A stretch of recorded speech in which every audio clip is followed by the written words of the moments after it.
2 বছরে একটি আসলের সরল সুদ আসলের 1/5 হয়। কত বছরে ওই টাকা আসলের দ্বিগুণ হবে যদি বাৎসরিক সুদের হার একই থাকে? তো অঙ্কটা আমরা কি করে করব?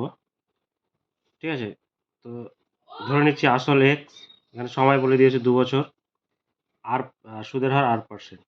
তাহলে এক্স বাই 5 ইকুয়ালস টু হবে x into 2 into r by 100। তাহলে আর ইকুয়ালস টু হবে 100 বাই 5 ইন্টু 2, তাহলে হচ্ছে 10%। ঠিক আছে, তাহলে আসলের সুদ আসল দ্বিগুণ হবে, তাহলে সুদ হবে x টাকা।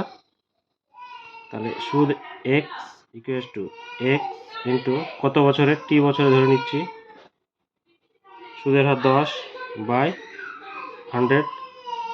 তাহলে t ইকুয়ালস টু হবে, এখানে x কেটে দাও, তাহলে